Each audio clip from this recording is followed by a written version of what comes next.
పరిశుద్ధ నామానికి మహిమ కలుగును గాక. యూట్యూబ్ ఛానల్ చూస్తున్నవారు, అదేవిధంగా సంఘస్థులందరికీ శుభవందనాలు. ఈరోజు మనం యేసుక్రీస్తు యొక్క జననం గురించి మనం చెప్పుకుందాం. పోనీ వారాలు అయితే మనము ఆయన ఈ లోకానికి ఏ విధంగా వచ్చాడు, లేఖనముల ద్వారా, అదేవిధంగా ఆయన ఆదిలో ఏమై ఉన్నాడో అనేక విషయాలు మనం తెలుసుకున్నాం. ఈ రోజు అయితే మనము యేసుక్రీస్తు జనన విధానం ఏ విధంగా వాటి గురించి మాట్లాడుకుందాం. ప్రతి ఒక్కరు వింటున్నారు కదా, శ్రద్ధగానండి. బైబిల్ తెరవండి. కొత్త నిబంధన గ్రంథం నుండి మత్తయి సువార్త 1వ అధ్యాయము 18 నుండి మనం చదువుకుంటే కొన్ని విషయాలు మనకు తేటగా ఇక్కడ దేవుడు మనకు తెలియపరిచాడు. కొత్త నిబంధన గ్రంథం నుండి మొదటి గ్రంథం మత్తయి సువార్త, అందులోనే కొన్ని విషయాలు మత్తయి ద్వారా యేసుక్రీస్తు జనన విధానం ఏంటి అంటే మనం చూసుకుంటే, ఆయన తల్లి అయిన మరియా యేసేపుకు ప్రదానం చేయబడింది. ఇక్కడ ఏంటంటే యేసుక్రీస్తు ఒక కన్యకి జాగ్రత్తగా ఆలకించాలి. మీరు చిన్నగా సింపుల్గా చెప్పేస్తాను, ఎక్కువ చెప్పొద్దు, ఎందుకంటే అందరూ చెప్పే కదా, కాబట్టి మనం సింపుల్గా చెప్పేసుకుందాం. ఆయన ఏంటంటే యోసేపుకి ప్రదానం చేయబడ్డది, అంతే కదా. ప్రతి ఒక్కరు యుక్త వయసు వచ్చినప్పుడు ఏం చేస్తారంటే మ్యారేజ్ చేయడానికి సిద్ధపడతారు. ప్రతి ఒక్కరు అమ్మాయినేమో అబ్బాయికి ఇవ్వడానికి, అబ్బాయి ఏమో అమ్మాయికి ఇవ్వడానికి సిద్ధపడతారు. అదేవిధంగా యేసుప్రభు గారి యొక్క తల్లిని యోసేపు ఆయనకి ఏంటంటే ప్రదానము చేశారు. అంటే ఏంటంటే పెళ్లి చూపులు, అంతగా మాట్లాడుకున్నప్పుడు ఆవిడ పెళ్లి సెట్ అయిపోయింది. పెళ్లి సెట్ అయిపోయిన తర్వాత మరియమ్మ గారు పడుకున్న తర్వాత ఒక దేవదూత వచ్చి, ఏంటంటే దేవదూత పేరు గబ్రియల్. అంతా మీ లేఖనం చదువుతలేదు, సింపుల్గా చెప్తున్నాను. గబ్రియల్ అనే దూత వచ్చి, దయాపాత్రాల నీకు శుభమవును గాక, డైరెక్ట్గా నీ కడుపులో దేవుడే జన్మిస్తున్నాడు అని చెప్పిన వెంటనే ఆ మరియమ్మ కొద్దిగా కలవరపడుతుంది. ఎందుకంటే దేవదూత అంటే మనకులాగా ఉంటుందా? దేవదూత ఎలాగ ఉంటుందండి? దేవుని యొక్క రూపంలో ఉంటుంది ఆవిడ, ఉంటారు వాళ్ళు. దేవదూత అంటే ఎవరండి? మానవులు కాదు, మానవులాగా అవయవాలు ఉండాలి. అర్థమైంది మీకు? మానవుల ఆడదూతలు మగదూతలు అన్నీ ఉండదు. దేవదూత అంటే ఒక ఆత్మస్వరూపులు. ఎవరమ్మా? ఆత్మస్వరూపులు. వాళ్ళకి రెక్కలు ఉంటాయి. అంటే దేవదూతలు చాలా రకాలు ఉన్నాయి. అందులో ఈ గబ్రియేలు అనే దూత ప్రధాన దూత. ఏంటమ్మా? ప్రధాన దూత. ఈయన మెసెంజర్ అంటే వార్తలు తెచ్చే దూత. మనకిలాగా మన భారతదేశంలో మనకి ఎలాగుంది, మన ప్రభుత్వాలు ఎలాగున్నాయి? మన ప్రభుత్వాల్లో ఏముంది? అనేక శాఖలు ఉన్నాయి కదా ప్రభుత్వాల్లో. ఏంటండి, ఏంటి యుద్ధానికి వెళ్ళేవారు ఒక శాఖ ఉంటుంది, ఒకటి మెసేజ్ అంటే పోస్ట్ ఉంది కదా, పోస్ట్ ఎలాగే రైల్వే, ఇలాగే అనేక శాఖలు ఉన్నాయి కదా. అలాగే అదేవిధంగా దేవుడి దగ్గర ప్రధాన దూతలు ఉన్నారు. కొంతమంది వర్తమానికులు, కొంతమంది యుద్ధ దూతలు. ఆయన పేరేంటండి? మిఖాయేలు. ఏంటమ్మా? మిఖాయేలు దూత అంటే ఆయన దగ్గర ఉండే ఏంటండి రక్షకుడు. ఆయన ఏంటండి? సైన్యాధిపతి అని. అదేవిధంగా దేవుడు ఏం చేశాడంటే ప్రధాన దూతను పంపించారు దేవుని ఎవరి దగ్గర? మరియమ్మ గారి దగ్గర. పంపించిన వెంటనే ఆ మరియమ్మతోటి మాట్లాడినప్పుడు ఆవిడకి కలవరపడి, అయ్యో నేను ఇంకా భర్తని ఎరగను, పురుషుణ్ణి, ఇది ఎలా సాధ్యం అంటే ఇది దేవుని వల్ల జరుగుతుంది అని చెప్పినప్పుడు ఆవిడ గర్భము పరిశుద్ధాత్మ దేవుడు ఆవిడ్ని ఆవరించినప్పుడు ఆవిడ గర్భం ధరించింది. అర్థమైందా? పరిశుద్ధాత్మ దేవుడు గర్భం ధరించింది. దేవుడికి అసాధ్యమైనది ఏమీ లేదు కదా, ఉందమ్మా? ఎందుకంటే దేవుడు ఆది కాండంలో చూసుకుంటే ఆదాము గారిని పడుకోబెట్టి ఏం చేశాడండి? ఆపరేషన్ చేశాడు. ఫస్ట్ ఆపరేషన్ చేశాడు. ఏంటండి? ఆదాము గారిని పడుకోబెట్టి ఇలా చీల్చి ఒక ఎముకని తీసి ఆ ఎముకతోటి ఒక శరీరం ఏర్పరిచి రక్తం ఏంటి మాంసం తీసి అన్నీ పెట్టాడు దేవుడు. అంటే అవ్వమ్మగారు ఏ విధంగా వచ్చింది? ఎవరు పుట్టిందండి అవ్వమ్మగారు? తల్లి లేదు, తండ్రి లేరు, కానీ దేవుడు ఎవరి ద్వారా పుట్టింది? ఆదాము గారి ద్వారా పుట్టింది. నీకు అర్థమైందా? ఆదాము గారి ద్వారా పుట్టితే ఆదాము గారు ఏమన్నాడు? నా ఎముకలో ఎముక, నా మాంసంలో మాంసం, నరు నుండి తీయమంది కాబట్టి నారి అన్నాడు. కాబట్టి అవ్వమ్మ గారు ఆడవాళ్ళు ఎక్కడి నుండి పుట్టారండి? మగవారి నుండి పుట్టడం జరిగింది. అంతే కదా బైబిల్ చెప్పడం. అదేవిధంగా ఇది చూసుకుంటే ఇక్కడ కొన్ని రోజులు పోయిన తర్వాత నెల తప్పింది ఈవిడ. నెల తప్పిన వెంటనే యోసేపు గారికి తెలిసింది. మూడో నెల వచ్చింది. మూడో నెల వచ్చిన యోసేపు గారికి తెలిసి మరి సిగ్గు ఉంటుంది కదా, ఉంటుందమ్మా. యోసేపు గారు చాలా మంచోడు. మీకు సింపుల్గా చెప్పేస్తున్నాను వాక్యం చదవకుండా. చాలా మంచోడు. మరియమ్మ గారిని అవమానపరచకుండా, అర్థమైందా? ఇలాంటిదేంటి అలాంటిదేంటి అని ఒక మాట ఎవరితోటి అనలేదు. అతను కూడా ఎవరికి చెప్పలేదు. కాముగా ఉండి ఏం చేశాడండి, ఇడిచిపెట్టేద్దాం, ఏ సంబంధం ఇడిచిపెట్టేసి ఇంకోళ్ళని ఎవరైనా చేసుకుందాం అనేసి మనస్తాపన చెంది పడుకున్నాడు. అర్థమైందా? ఈ పడుకున్న వెంటనే అప్పుడేంది, అదే గబ్రియేలు దూత యోసేపు దగ్గరికి వచ్చి జరిగిన విషయము అంతా వివరించి, దేవుని యొక్క కార్యము దేవుని ద్వారా జరిగింది, ఒక మానవుల ద్వారా జరగలేదు. దేవుడే స్వయంగా ఆమెను ఆవరించడం వల్ల ఆమె గర్భము ధరించిందని చెప్పడం వల్ల యోసేపు గారు అది గ్రహించి, దేవదూత దేవుడే ఈ మాట నాకు చెప్పాడనేసి అప్పుడు ఏం చేశాడంటే ఎవరిని, మేరీ గారిని అంటే మరియమ్మ గారిని చేర్చుకోవడము జరిగింది. అంతే కదా అమ్మ, అర్థమైందా? చేర్చుకోవడము జరిగింది ఇక్కడ. అదే విషయము మనం ఇక్కడ చదువుకుంటే మీకు తేటగా 18 నుండి మీరు చదువుకుంటే అదే విషయం మీకు తెలుస్తుంది. కాబట్టి లూకా సువార్త 2వ అధ్యాయము చూడండమ్మా. లూకా సువార్త 2వ అధ్యాయము మొదటి నుండి మనం చదువుకుంటే కొన్ని విషయాలు మనకి కూడా అర్థమవుతాయి. జీవన విధానము ఏ విధంగా, అసలు యేసుప్రభు గారు ఏ విధంగా పుట్టారో మనకే, పుట్టిన విధానం మనకే తెలుస్తుంది. అప్పుడే గర్భం ధరించిన తర్వాత ప్రజా సంఖ్య అంటే దేవుని యొక్క సంకల్పం. దేవుడు ఆలకిస్తున్నారా? దేవుడికి చాలా ఆలోచనలు ఉంటాయి. అన్నీ ఒక క్రమ పద్ధతిలో వెళ్తాయి. మనకి ఇష్టం, మనం ఏదన్నా ప్రోగ్రామో పెట్టుకున్నాం అనుకోండి, ఏం చేస్తాం, దాన్ని మార్చేసుకుంటాం. మనం దేవుడు మార్చడం. పాపం గారు అంతేనా? ఊరు వెళ్దాం అనుకుంటున్నాం, ఇంకో పని తగిలింది, ఏం చేస్తుందని మానేస్తాం. లేకపోతే ఏదో ఎక్కడికి వెళ్ళాలనుకుంటాం, మానేస్తాం. ఆ విధంగా కాకుండా దేవుడు ఏదైనా అనుకున్నాడు, లేకపోతే మనం ఏదైనా మీటింగ్స్ పెట్టినా ఏం వేసినా పోస్ట్ పోన్ చేసేస్తాం, లేకపోతే ఏదో చేసేస్తాం, మానిపించేస్తాం, లేకపోతే ఇంకో రోజుకి వాయిదా వేస్తాం. ఆ విధంగా కాకుండా దేవుడు ఏం చేశాడంటే ఒక క్రమ పద్ధతిలో, ప్రణాళిక పద్ధతిలో ఆయన ఏం చేశాడంటే ఈ కార్యక్రమం జరగడానికే ఒక సంకల్పంతో ఒక విధానం ప్రవేశపెట్టాడు, ఒక ఆలోచన ప్రవేశపెట్టాడు. ఆలోచన ఏంటి మనం చదువు. ఆ దినముల్లో సర్వలోకమునకు ప్రజాసంఖ్య రాయవలని కైసరు అగుస్తు వలన ఆజ్ఞాయను. అర్థం చేసుకోండమ్మా. అంటే దేవుడిని ఎవరిని వాడుకున్నాడో, కైసరు అగుస్తు అనే ఒక అతనికి ఆలోచన అనుగ్రహించడం ఏంటంటే, నేను ఈ దేశంలో వెళ్తున్నాను కాబట్టి ఈ దేశంలో ఎంతమంది ఉన్నారు అర్థమైందా? మనకి 10 సంవత్సరాలకు ఒకసారి రాస్తారు కదా ప్రజా సంఖ్య, రాస్తారు లేదా జనాభా లెక్కలో 10 సంవత్సరాలకైనా 10 సంవత్సరాలకు ఒకసారి ఎంతమంది పెరిగారు, ఎంతమంది చనిపోయారు, ఎంతమంది పుడుతున్నారో, ఎంతమంది ఏ విధంగా ఉన్నారో, పెళ్ళిళ్ళు అవి ఎంతమందికి పిల్లలు పుట్టారు, ఇవన్నీ రాసుకుంటారు కదా ప్రజా సంఖ్య.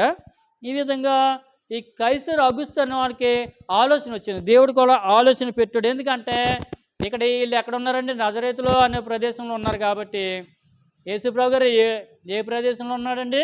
బెత్లెహేంలో లేడు, వేరే ప్రదేశంలో ఉన్నాడు, వేరే ఊర్లో ఉన్నాడు. ఈయన వాళ్ళని రప్పించడానికి దేవుని యొక్క ప్రణాళిక ఈ విధంగా ఉంది. ఈ అగుస్తు ఆజ్ఞ వలన ఏమైందండి, సర్వలోకంలో ఉన్న వాళ్ళందరూ ప్రజాసంఖ్య రాయించుకోవడానికి ఎక్కడికి వచ్చారమ్మా?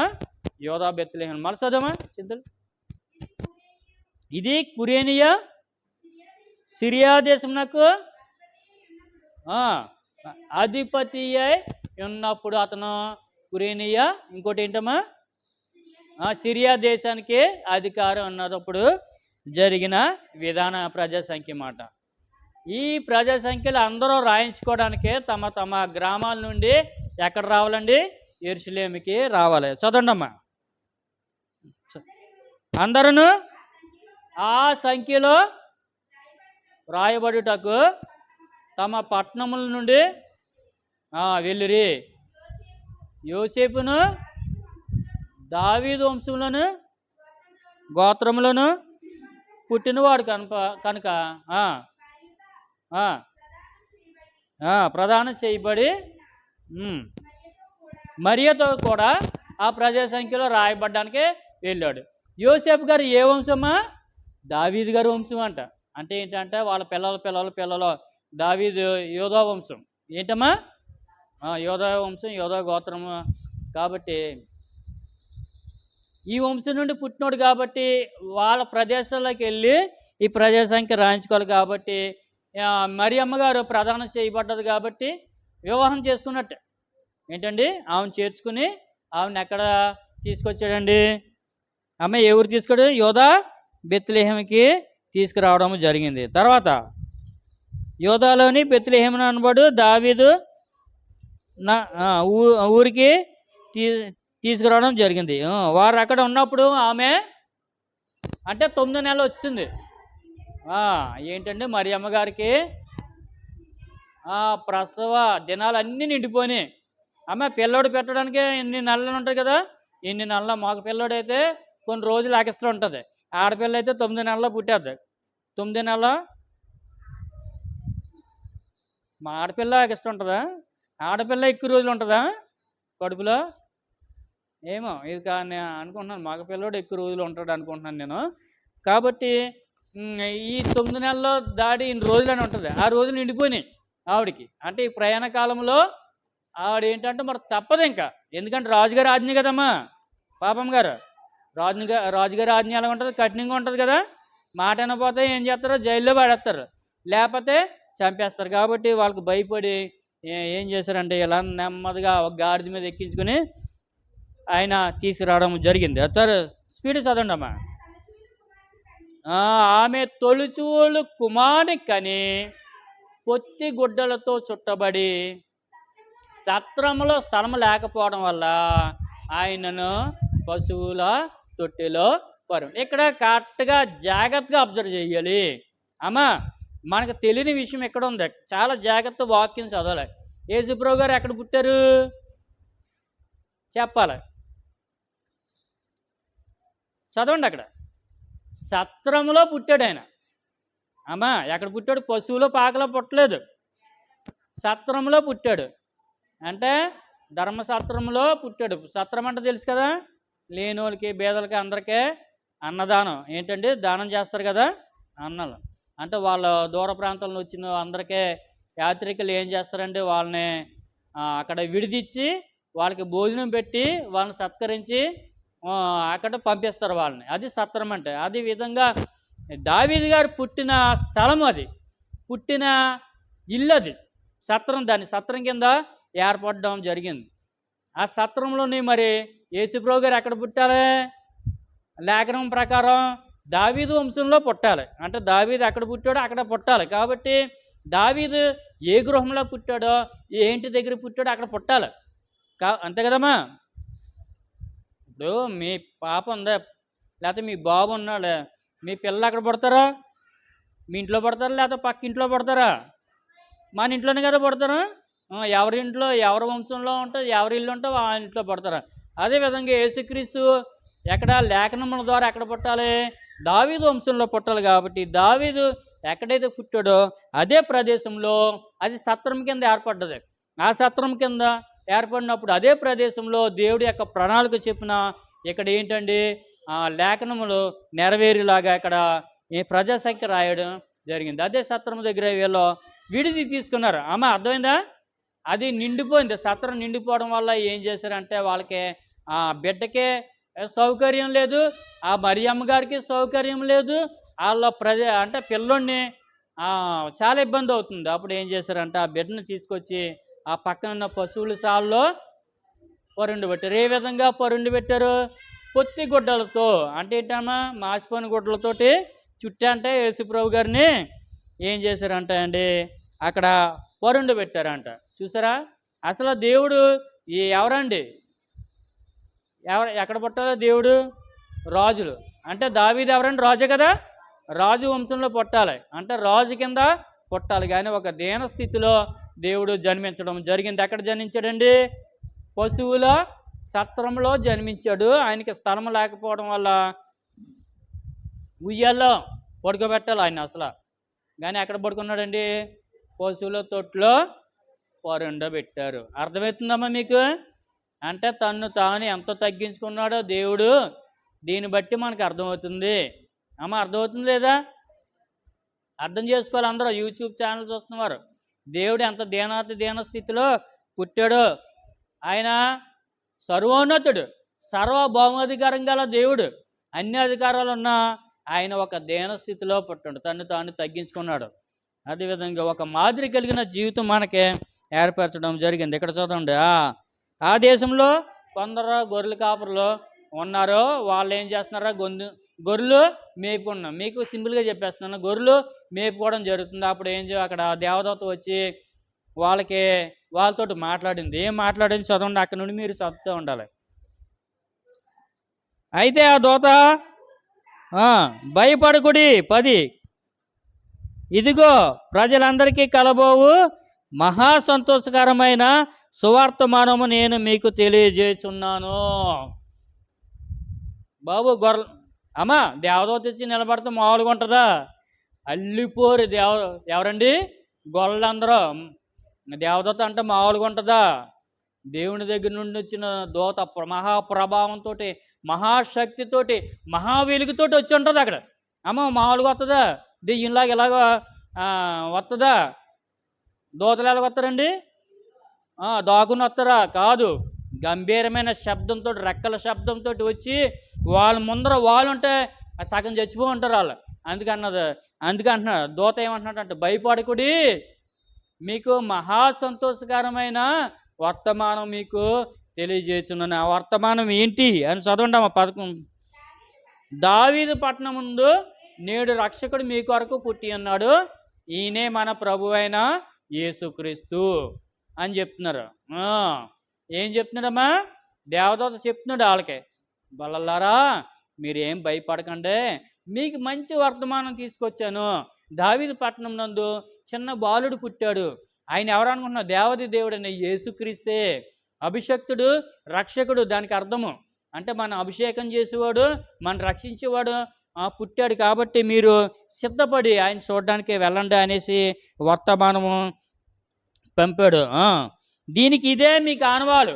మీకు గుర్తేంటి? మరి ఆ శిష్యు ఎలాగుంటాడు? అంతమంది జనాలు ఎలాగండి కనిపెట్టడం? దానికి కూడా ఆనవాళ్ళు చెప్పాడు. చూసా, దేవుడు అన్నీ చాలా క్లారిటీగా ఉంటుందండి. దేవుడు మాటలు కానీ, దేవుడి యొక్క విధానం కానీ చాలా క్లారిటీగా మనం తడుముకోకుండా అన్ని వివరంగా ఉండడం జరుగుతుంది. దీనికి ఇదే మీకు ఆనవాళ్ళు చెప్తున్నాడు అండి దేవదూత. చదవండి అమ్మా.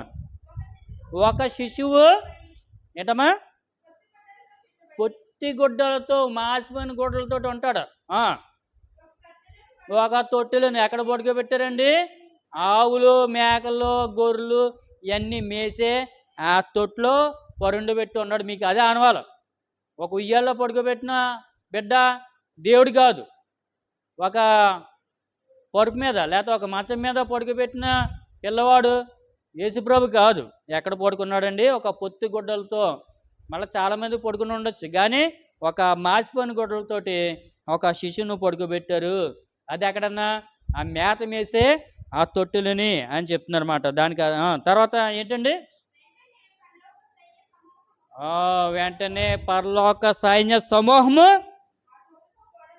ఆ దూతతో కూడా ఉండి సర్వోన్నతమైన స్థలంలో దేవునికి మహిమయు ఆయనకి ఇష్టలైన ప్రజలకు భూమి మీద సమాధానం కలుగునుగా కానీ దేవునికి స్తోత్రము చేయడం ప్రారంభించారు.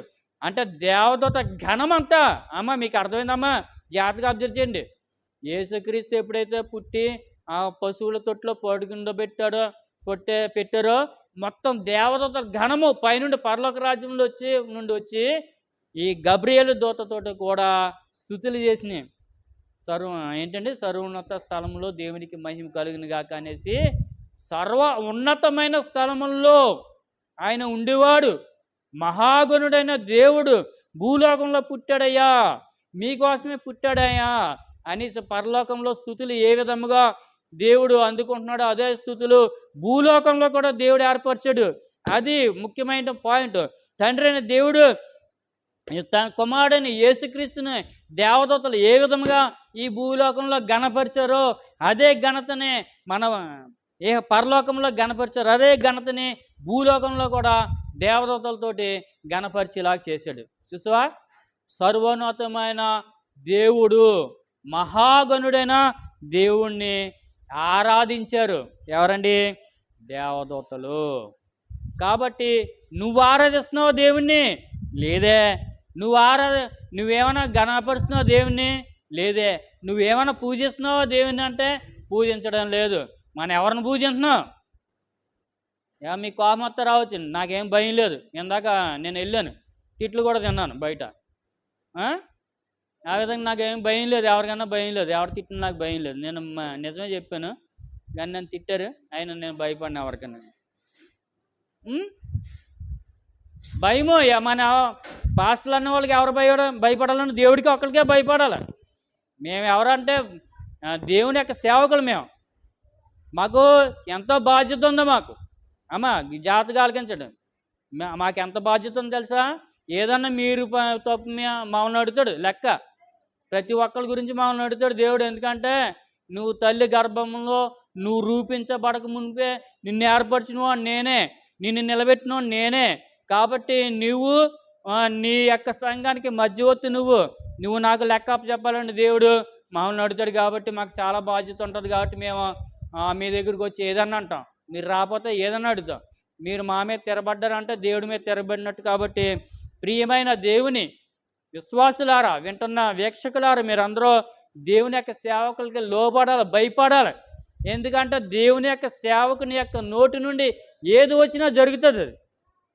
ఎందుకంటే దేవుడు అభిషేకం చేశాడు, దేవుడు ఏర్పరచుకున్నాడు మామూలు. కాబట్టి చాలా జాగ్రత్తగా ఉండాలి. మీరు ఇష్టం వచ్చినట్టు ఏమైనా అనేసినా మీకే నష్టం ఏర్పడుతుంది. కాబట్టి ఎవ్వరో దేవుని యొక్క సేవకుల యొక్క జోలికి, ప్రియమైన దేవుని విశ్వాసులారా, జాగ్రత్తగా వినాలి. దేవుడు సామాన్యమైన వ్యక్తి కాదు. దేవుడు సామాన్యమైన వ్యక్తి. పరలోకం నుండి వచ్చాడు. ఎక్కడి నుండి వచ్చాడమ్మా? పరలోకం నుండి దిగి వచ్చిన వాడు ఎవరు అంటే మన యేసుక్రీస్తే. నీకు దమ్ము ధైర్యం ఏమైనా ఉందా? ఎక్కి వెళ్ళి చూస్తాను అని చెప్తున్నాడు దేవుడు. ఎవరికి లేదు అధికారం పరలోకం వెళ్ళడానికి, ఎవరికి లేదు. ఒక్క యేసుక్రీస్తుకే అధికారం ఉంది. అంతే కదమ్మా లక్ష్మమ్మ, అర్థమవుతుందా? ఒక యేసుక్రీస్తుకే పరలోక రాజ్యము వెళ్ళడానికి అధికారం ఉంది, పరలోక రాజ్యం నుండి భూలోకం రావడానికే అధికారం ఉంది. ఇంకెవరికి అధికారం లేదు. ఎంత బిషప్ అయినా, మళ్ళీ చెప్తున్నాను, చాలా దాంట్లో చెప్తున్నాను, ఎంత బిషప్ అయినా, ఎంత ఆర్చ్ బిషప్ అయినా, ఎంత పోపు అయినా సరే, ఎంత నీతిగా ఉన్నా సరే, ఎవరో పరలోక రాజ్యంకి వెళ్ళడానికే, ఎక్కిపోవడానికి ఎవరికి అధికారం లేదు. కానీ దేవుడు ఒక పట్టణమును ఈ లోకములోకి దిగి వస్తుంది. ఆ పట్టణం ఏంటంటే యెరూషలేము. ఆ పట్టణం 12 గుమ్మాలు ఉంటాయి. ఆ పట్టణంలో వెళ్ళడానికి మనకు ప్రవేశం ఉంది. అదే పరలోకం. సేమ్ పరలోకం ఎలా ఉంటుందమ్మా? ఎలా ఉంటుందమ్మా పరలోకం? యెరూషలేము లాగా ఉంటుంది. యెరూషలేము పట్టణం లాగా ఉంటుంది. పరలోకం వేరు, దిగి వచ్చిన పరలోకం వేరు. మన పరలోకంలో అందరూ చాలామంది ఉంటారు. అదో యెషయా గ్రంథం 6వ అధ్యాయం 6లో చూసుకుంటే, చదవండి అమ్మ ఒకసారి. మీకు వీక్షకులారు మీరు కూడా క్లారిటీగా చెప్తున్నాను మీకు. యెషయా గ్రంథం 6వ అధ్యాయం 6వ వచనంలో చూసుకుంటే, దేవుడు అక్కడ సర్వోన్నతుడైన దేవుడు ఆ కెరూబులతోటి ఏమంటున్నారండి? ఏమంటున్నారు? పరిశుద్ధుడు, పరిశుద్ధుడు, పరిశుద్ధుడు, పరిశుద్ధుడు అంటున్నారు. అదే స్తుతులు మళ్ళీ ఎక్కడికి వస్తుంది? కొత్త ప్రకటన గ్రంథంలో ఉంది కదా, ఆ గ్రంథంలో చదవాలి మీరు. ఆ గ్రంథంలో ఉన్న యెరూషలేము 12 గుమ్మాలని యెరూషలేము పట్టణంలో అదే స్థితి అక్కడికి వస్తుంది. యేసు ప్రభు గారే అందులో ఉంటారు. ఆయనే వెలుగు. సూర్యుడు కానీ, చంద్రుడు కానీ, నక్షత్రాలు కానీ అక్కడ ఉండవు. కొత్త ఆకాశం, కొత్త భూమి ఏర్పడుతుంది. సర్వోన్నతుడైన దేవుడే వెలుగు ఉంటాడు. సూర్యుడే యేసుక్రీస్తు, ఆయనే మనకు వెలిగిస్తాడు. కాలాలు ఉండవు పగలు రాత్రి అలాంటిది ఉండదు. కాలానికి అతీతుడు. ఇంకా టైం ఎప్పుడుందో, సమయం ఎప్పుడుందో తెలుసా మీకు? సమయం ఎప్పుడు ఏర్పడ్డదో తెలుసా పాపం గారు? మాణిక్యం గారు, సమయం ఎప్పుడు ఏర్పడింది మీకు తెలుసా? ఎప్పుడు ఏర్పడ్డది? సూర్య చంద్రుడు నక్షత్రాలు కలగజేసినప్పటి నుండి సమయం ఏర్పడ్డది. అప్పటి నుండి సమయం లేదు ముందు. దేవుని కొలడానికి మనకు సమయం సరిపోదు. ఎందుకంటే ఆయన ఆదికి ఆదికి ఆదికి ముందు ఉన్నవాడు. అర్థమైందా? ఆ సమయం మనం కొలడానికి మన టైంలు సరిపోవు. 24 గంటలు మనం లెక్కట్లేం. అర్థమైందా? 24 గంటలు మనం లెక్కట్లేము. అంత కాలం లేదు అప్పుడు. ఎలా లెక్కెడతావు? మన కాలంతో లెక్కెడతావా? 24 గంటలతో లెక్కెడతావా? లెక్కట్లేవు.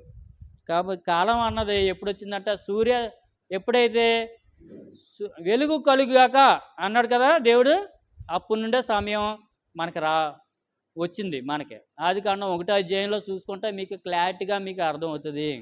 మొదటి దినము, 2వ దినం ఆయను, 3వ దినం ఆయను అని ఉంటుంది కదా. అక్కడ నుండే కాలంలో మనకి స్టార్ట్ అవునాయి. అంతకుముందు కాలం లేదు. కాబట్టి దేవుడు ఏం చేస్తున్నాడంటే ఆయన మనని తీసుకెళ్ళినప్పుడు ఆయనే సూర్యుడు, ఆయనే వెలుగు, ఆయనే మనకి అన్నీ.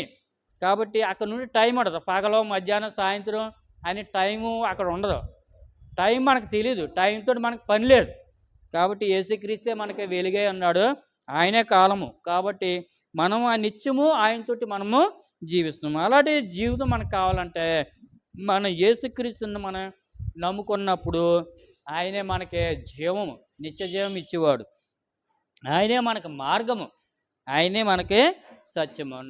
నా ద్వారా తప్పించి ఎవరో పరలోక రాజ్యం రారనేసి దేవుడు క్లారిటీగా చెప్పాడు. కాబట్టి దేవుని యొక్క మాట విని ఆయన మాట చెప్పిన మనము అన్నీ అవలంబిస్తే, అన్నీ పాటిస్తే మనం దేవుని యొక్క సన్నిధికి మనం వెళ్తామనేసి ఇక్కడ చెప్పడం జరిగింది. అదేవిధంగా జ్ఞానులు కూడా ఈయన్ని వెతుక్కుంటూ ఎక్కడికి వచ్చారండి? శిశువు దగ్గరికి వచ్చారు కదా. శిశువు దగ్గరికి వచ్చారు. అంతకుముందు హేరోదు దగ్గరికి వెళ్ళారు.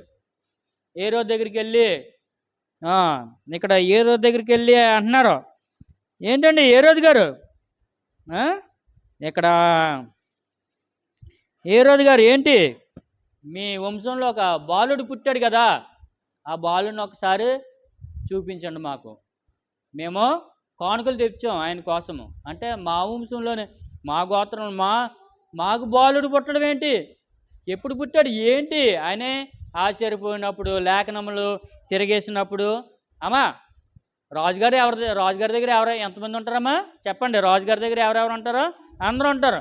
శాస్త్రులు, పరిచర్లు, జ్ఞానులు, వైద్యులు, అమ్మా కళాకారులు, నృత్యం చేసేవాళ్ళు, వాయిద్యాలు వాయించేవారు, మెడికల్ అంటే వైద్యులు అందరూ ఉంటారు. అలాగా వాళ్ళని అడిగినప్పుడు, శాస్త్రుల్ని వాళ్ళని అడిగినప్పుడు వాళ్ళ లేఖనములను తీసి ఆ లేఖనములను చదివినప్పుడు యోధాభద్రహంలో పుట్టాడనేసి అక్కడ కరెక్ట్గా ఉంది. కాబట్టి ఆ జ్ఞానులకి ఒక ఆలోచన చెప్తాడు, జ్ఞానులారా ఆ బాలుని దర్శించి ఆ బాలుని ఎక్కడ ఉన్నాడో మాకు చెప్పండి, మేము కూడా అతని దగ్గరికి వెళ్ళి పూజ చేసుకొస్తాము అని చెప్పారు. వీళ్ళు పాపం వాళ్ళకి తెలియదు కదా.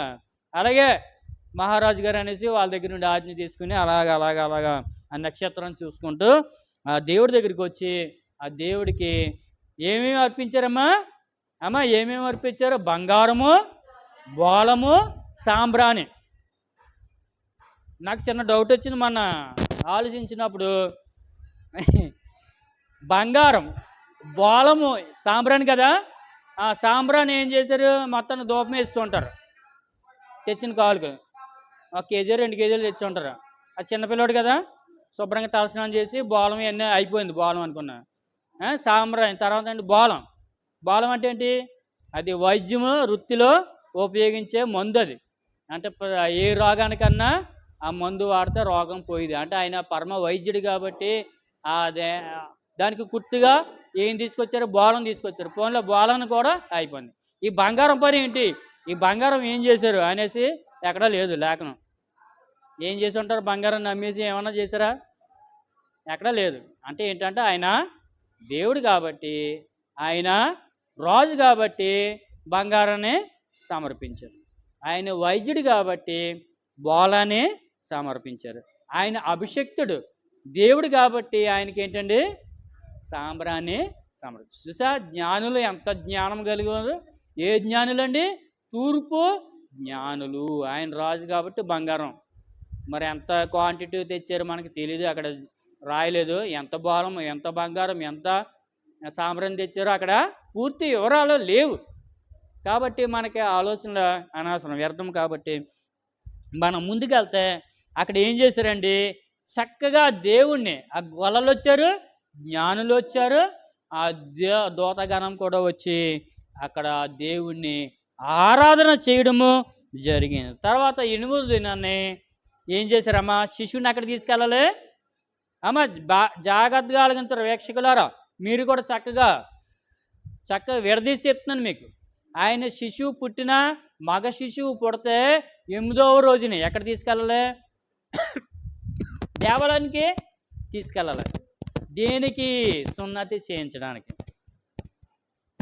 ఏంటికమ్మా సున్నతి అంటే? బాప్తిసం అంటే ఇప్పుడు ప్రజెంట్ జరుగుతున్న బాప్తిసం. సున్నతి అంటే మగవారికి చేస్తారో అది మగవారికి చేసే విధానము అక్కడ చెయ్యాలి.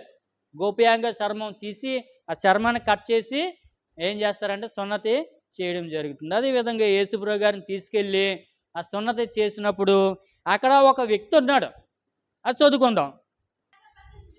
ధర్మశాస్త్ర పద్ధతి చెప్పిన ఆయన విషయమై జరిగించుటకు తల్లిదండ్రులు అంటే యోసేపు మరియమ్మలు శిశువైన యేసును దేవాలయంలోనికి తీసుకుని వచ్చినప్పుడు అతడు తన చేతులలో ఆయనను ఎత్తుకొని దేవుని స్తుతించెను. ఆయన పేరు పేరు ఉంటుంది చూడండి. ఆయన పేరు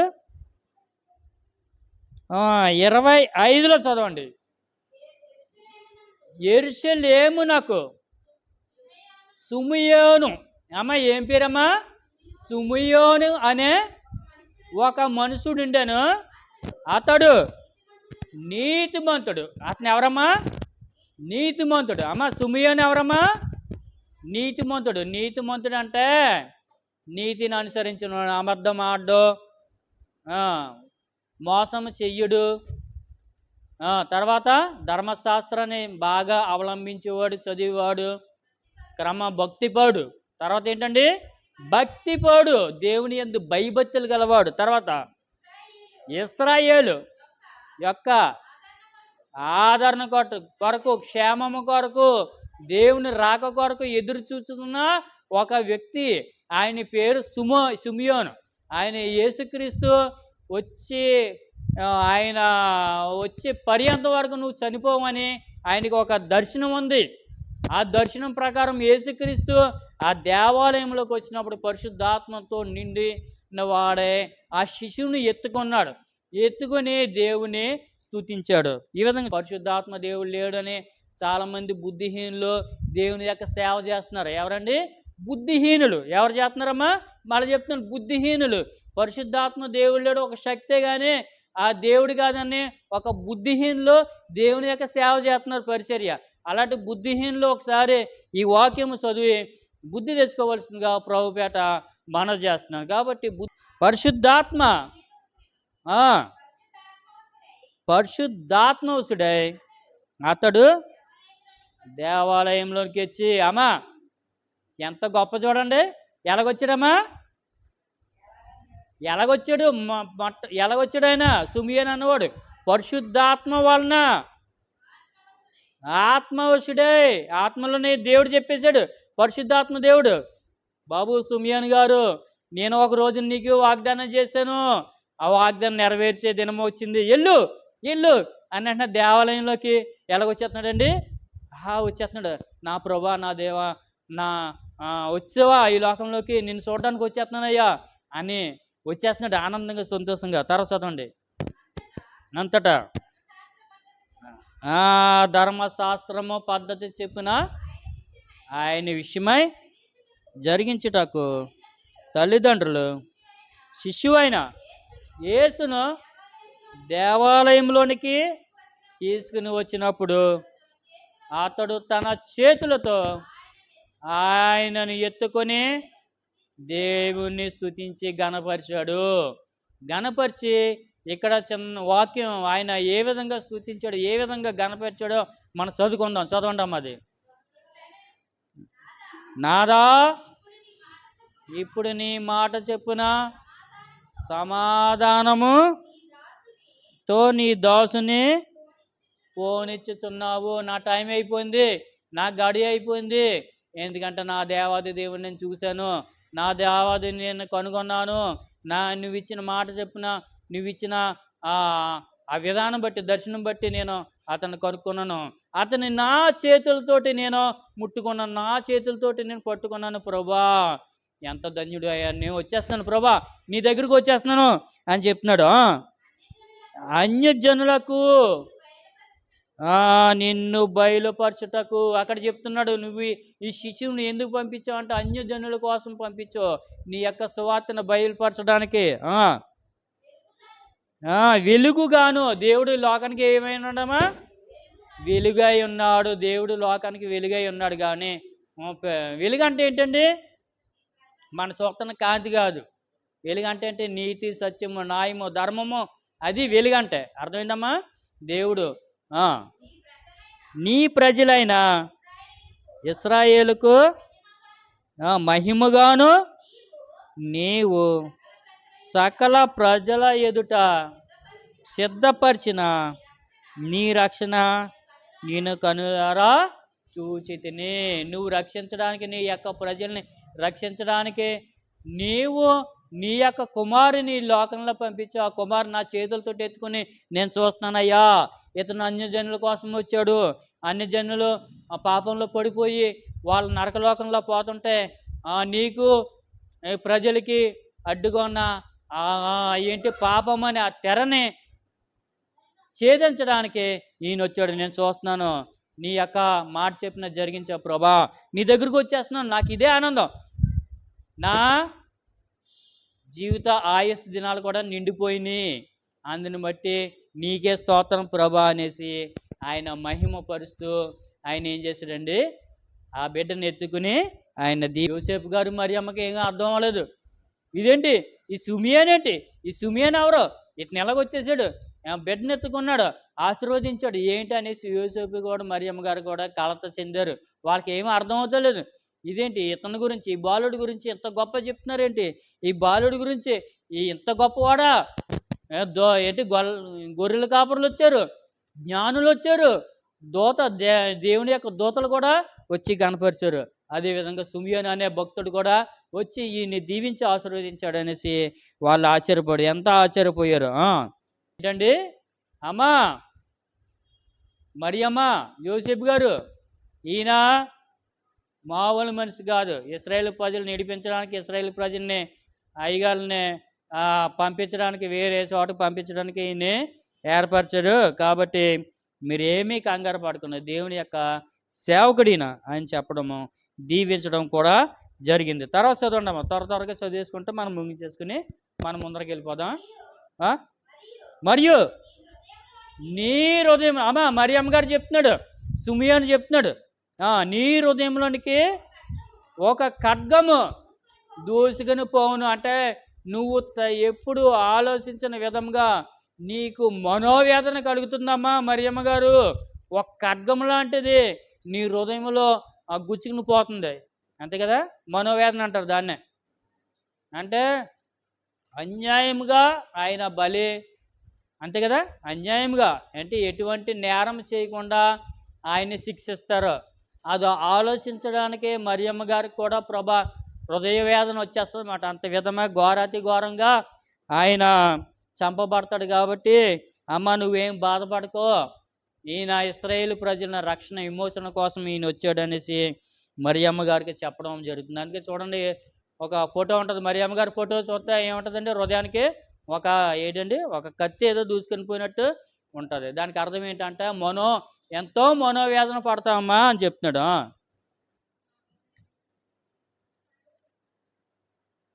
తర్వాత చదవండి మీరు, నేను ఆపిన వెంటనే చదవాలి మీరు. ఆషీర్,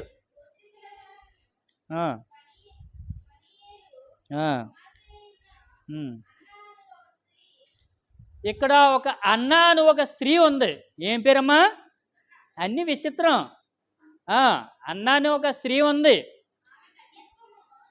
ఆమె కన్యత్వము మొదలు 7 ఏండ్లు పెనిమిటితో సంసారం చేసి బహుకాలము గడిచినదే. ఆ, ఆ.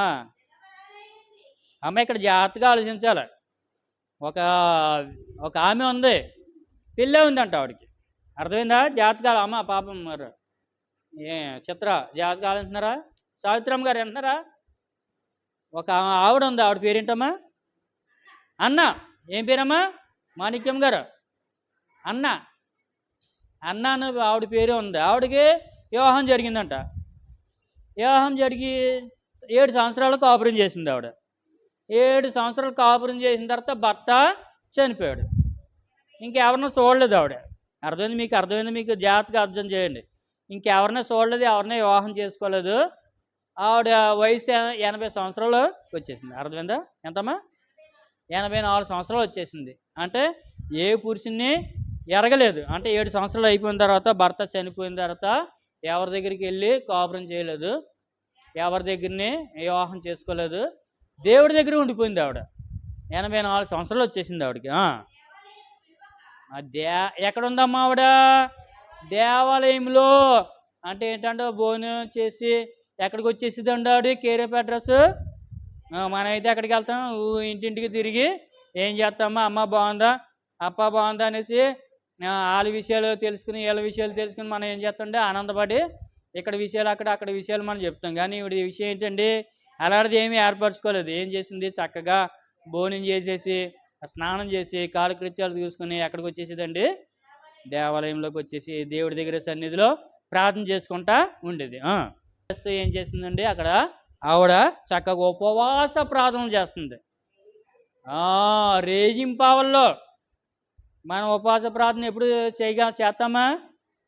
చేస్తాం. మనం చేస్తాం, చేసి ఆడబడిపోతాం. ఇవన్నీ అలా కిందకు వచ్చేస్తాయి. ఇలా బొగ్గలు, పెద్ద బొగ్గలు ఇలా కిందకు వచ్చేస్తాయి నిజంగా ఉపవాసం చేస్తే.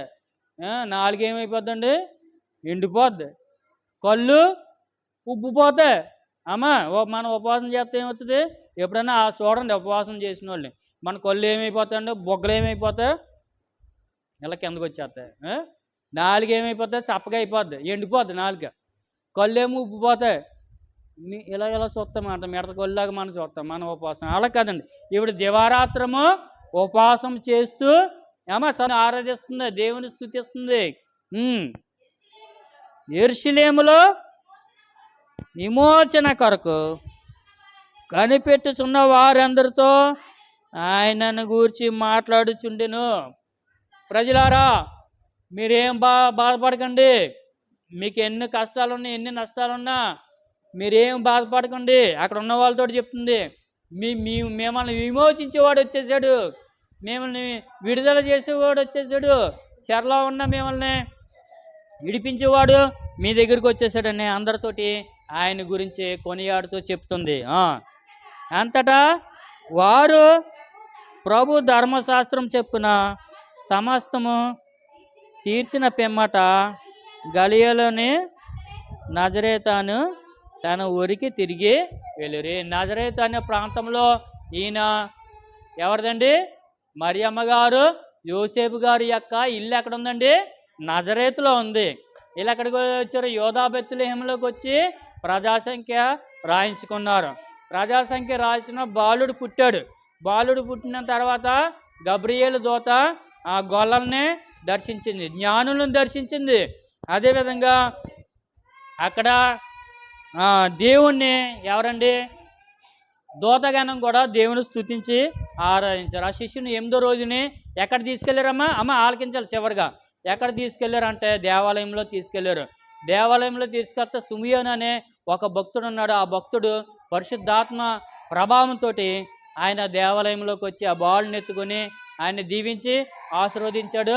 మరియమ్మ గారు కూడా ఒక విషయం చెప్పాడు, అమ్మ నువ్వు బాధపడకమ్మ, మనోవేదన ఒక రోజు నీకు మనోవేదన కలుగుతుంది, నీ హృదయంలో ఒక ఖడ్గము దూసుకుని వెళ్ళిపోద్ది, అంత మరణకారణమైన వార్త నువ్వు వింటావమ్మా అని చెప్పడం జరిగింది. తర్వాత అదే అన్ననే ప్రవక్త కూడా ఆవిడ కూడా వచ్చి దేవుణ్ణి కొనియాడింది.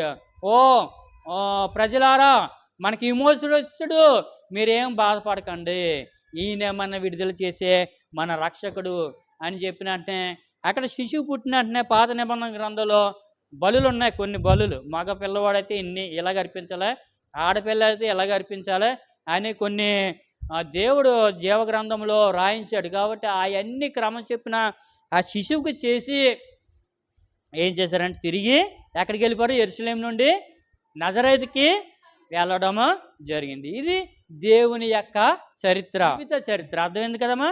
దేవుని యొక్క జీవిత చరిత్ర.